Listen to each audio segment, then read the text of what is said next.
राधे राधे दोस्तों, आज हमें बिल्वमंगल जी के चरित्र का भाग 2 का अध्ययन करना है। सभी भक्तों से निवेदन है कि ध्यानपूर्वक और श्रद्धा भाव से श्री बिल्वमंगल जी के चरित्र का गान करें और श्रवण करें। हमने भाग 1 में बात करी थी।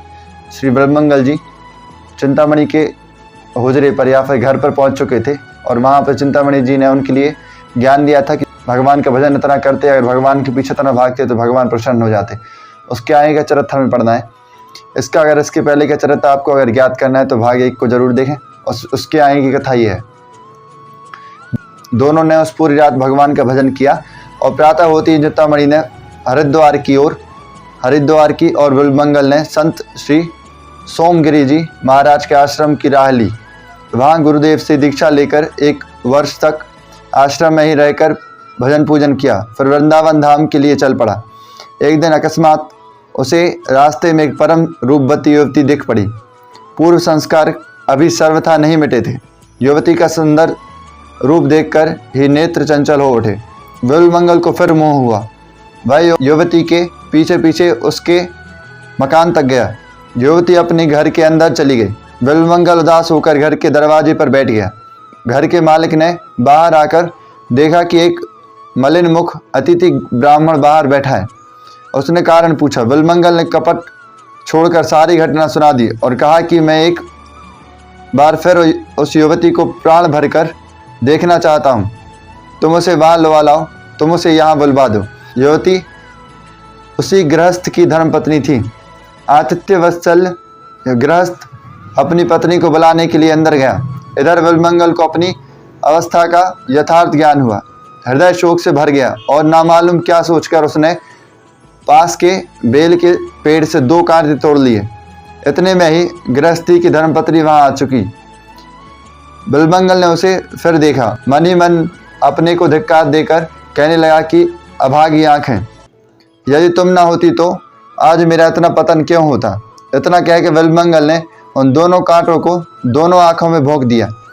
आंखों से रुधिर की अजस्त्र धारा बहने लगी। गृहस्थ और उसकी पत्नी को बड़ा दुख हुआ, परंतु वे बेचारे निरुपाय थे। बिल्वमंगल का बचा खुचा चित्त मल भी आज सारा नष्ट हो गया और अब तो वह उस अनाथ के नाथ को अतिशीघ्र पाने के लिए बड़ा ही व्याकुल उठा। उसके जीवन नाटक का यह तीसरा पट परिवर्तन हुआ। ये था भाग 2 जिसमें हमने पढ़ा उनका पश्चाताप। श्री बिल्वमंगल जी ने जो पश्चाताप किया था। इसके आगे कथा और श्रवण करते हैं। परम प्रियतम श्री कृष्ण के वियोग की दारुण व्यथा से उसकी फूटी आंखों ने 24 घंटे आंसुओं की झड़ी लगा दी। ना भूख का पता था, ना प्यास का, ना सोने का ज्ञान और ना जगने का।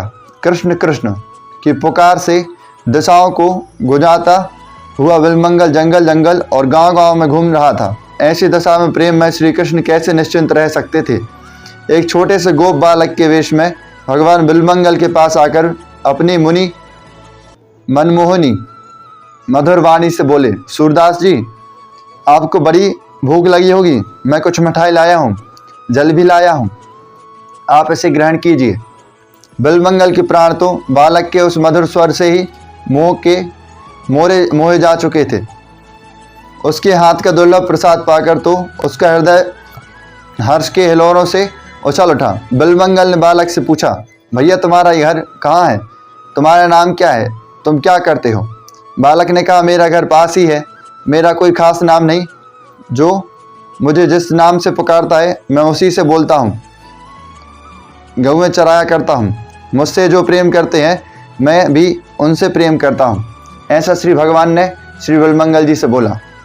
मुझसे जो प्रेम करते हैं मैं भी उनसे प्रेम करता हूँ। बिल्वमंगल बालक की वीणा विनंदित वाणी सुनकर विमुग्ध हो गया। बालक जाते जाते कह गया कि मैं रोज आकर आपको भोजन करवा जाऊंगा। बिल्वमंगल ने कहा, बड़ी अच्छी बात है, तुम रोज आया करो। एक दिन बालक बने नटवर नागर ने अपनी दीवाना बना देने वाली वाणी में कहा, बाबा जी चुपचाप क्या सोचते हो, वृंदावन चलोगे?